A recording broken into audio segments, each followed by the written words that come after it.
will you take care of them? I'm sorry, I'm just a messenger, not what you think, a mask coming off. I want to come back. They're defensive. You changed my life forever because they want you to take care of them. This isn't for everybody. You know who it is. If it's for you, I really hope it's not for anybody because, oh, this is terrible. You don't have to take care of them. Some of you already know this. Some of you already said no. Some of you are trying to figure out what's going on. Some of you want this. Look, if you want to take care of this person, by all means, go ahead. If that's what you want. Maybe that's what you want is someone to take care of. To each their own. To each their own. Immediately what I got, why I almost couldn't even get the words out at first, because I'm like, this is going to some people who do not want to take care of this person. Who are tired of taking care of people. Look, a lot of people get burnt out on taking care of other people. The mask is coming off. This person wants you to hold their hand through things, whether they realize it or not. But it's not really malicious. It's more like they just think that's how the world works. It's more in like a stereotypical role. Like, let's say you're female and this is a male, and it could go either way. I know, whatever kind of relationship, could even be friendship. But it's just someone who assumes that you're going to fill in the gaps, that you're going to clean up after them, that you're going to pay for things for them, that you're going to take your time for them. It's more of a time drain. That's why a lot of you have cut this person off in the past. Some of you, though, it's really the energy. I'm so sorry. I don't remember their names, but it's this couple that I see on my For You page sometimes. Look, I've never really even watched 90 Day Fiancé, but it's that one couple who, really young, good-looking guy, who obviously married this middle-aged woman. It's very sad, actually, because I just think she's lonely and she was really in love, but I'm so sorry to say this.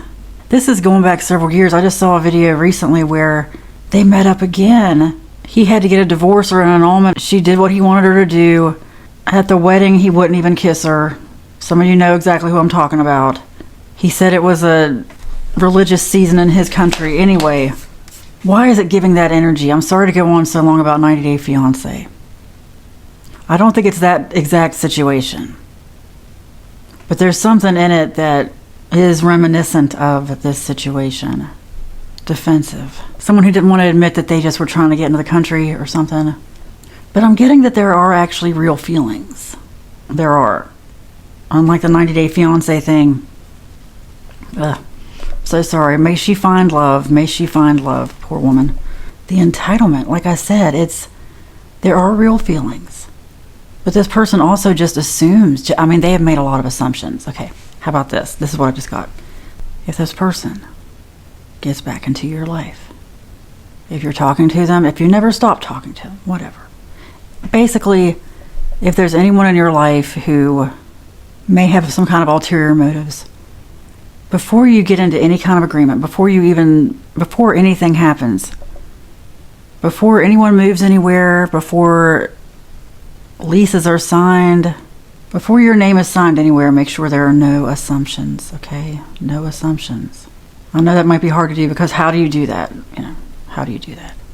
Let me give you another example. And I know this is for this reading because it won't leave me alone. I keep trying to push it away, but it won't leave me alone, so I know it's also for this. And maybe this actually is relevant to a lot of people because I know a lot of people every day getting catfished by, I see it all the time. People who they would never think it would happen to them, okay? Another 90 Day Fiancé. I only see it because I see it on social media. I've never watched the show. Some guy moved to the United States because he wanted to go to Los Angeles, abbreviated LA. So he marries a woman from Louisiana, also abbreviated LA.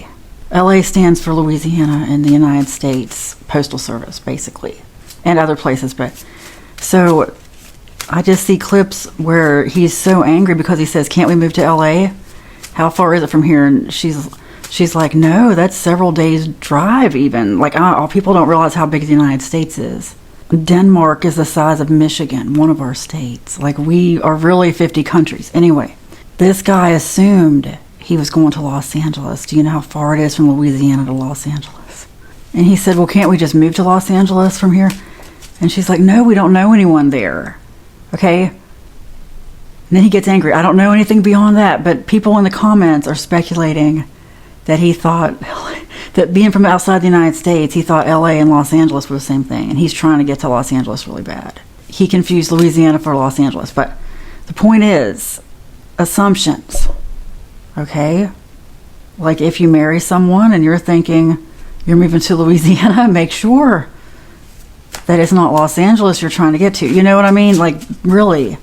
It's just like that thing where you move in with someone and you have no idea what to expect from their household habits. I'm talking like a roommate even, or just anybody you live with. You know, you have no idea what it's going to be like. This person just expects you to clean up life's messes like a parent. It's mostly just that they're going to expect you to give up a lot of time. You have really spoiled this person. Oh, look, open invitation came out. They want to talk, of course. You really spoiled this person in the past by giving a lot. Secrets. That's them assuming that you have secrets. They have, again, this goes back to assumptions. There have been a lot of assumptions made. Yeah, this person assumes things about you that aren't true, or maybe has believed things, believed rumors, believed people who said you were keeping secrets. I just keep getting rumors, lies, assumptions, rumors, lies, assumptions. So this open invitation, if there is a communication between you, make sure it's clear. Make sure it's clear. All that 90-day fiancé stuff will make sense to the right people. Look, I know it's part of this reading. Why does that keep coming up? I mean, I just think it's the assumptions, especially something about this ties back to that in some way, because you have especially people from different countries. Culture shock is huge, you know, and just things you just assume about any country you go to. You don't know till you get there. You don't know. I'm getting some kind of culture clash, like some kind of worlds colliding. If you were to question them on this, though, I'm going right back to the beginning now, because as it goes on, the story deepens, the plot thickens, but they were defensive because maybe you did question them about wanting somebody to take care of them. They're going to make some assumptions. They already have. You very likely have a history of this person making assumptions and doing stuff like this. So you're like, yeah, par for the course. I understand. What else do you need to know? Something good, something good. Stop putting it off. Accept what you cannot change. You cannot change this person. You cannot maybe change this situation. But stop putting off. Look, I'm always telling you to change things. It seems like I get that a lot. Yesterday, I got this massive download that stagnation is the real killer. Sitting still. You got to be mobile. You got to be willing to change. You got to be willing to make a fresh start really at any time. And know that it's never really a fresh start. You're never just starting over. Never. You're starting with experience. You're starting way ahead of other people. And I'm not trying to say you need to start over. I just mean in general about change. Stagnation. That's what you really don't want. Last card. The energy we need to end this. I feel like this was a really weird reading, but they all have been lately. To me.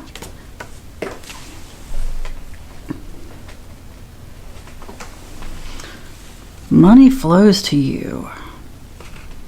I actually haven't seen this card in quite a while. It's funny, it goes through phases where the same cards come out over and over. And I know, I just got that it's tied to like zodiac and certain things too, so it makes sense. Anyway, money flows to you. If this person took money, may it be restored. Money is just a frequency. It flows to you easily. As soon as you start talking to people about money, you're going to get all kinds of opinions. People change. People change when there's money involved. Yeah. Just stay quiet about it. Nobody needs to know your business. It's an energy of somebody who maybe saw you get a couple $100s out of the bank. Okay? This is just a fictional analogy here. They see you get some money out of the ATM, a couple $100, and they just assume that you're always going through the bank drive-through getting a couple $100. They didn't know that was your last couple $100. Okay? They didn't know that was all you had, and that maybe you didn't have anything for a long time. But This person made assumptions based on that, or just based on a lot of things, maybe based on just what you look like, the clothes you wear, where you live, and they really don't know how you got any of those things.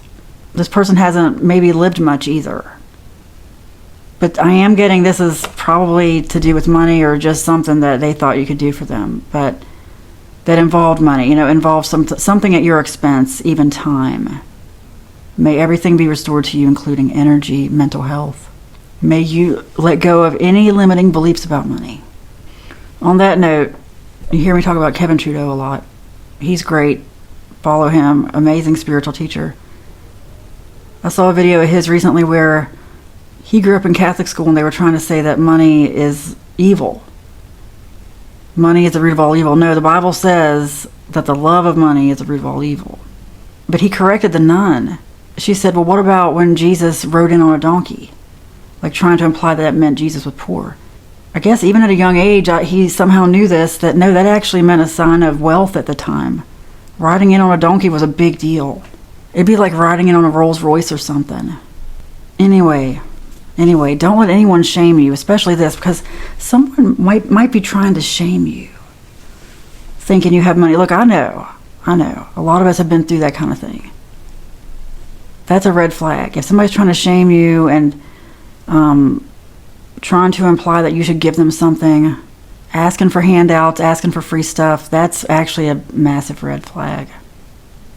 Unfortunately, a lot of people who actually need stuff are the last people to ask. Not always. Yeah, I'm just getting this person hasn't really considered you at all. Anyway, things are coming in for you. Let go of your scarcity. Let go of your limiting beliefs, please. Anyway, money flows to you. It is spoken, it is written, and so it is. Amen.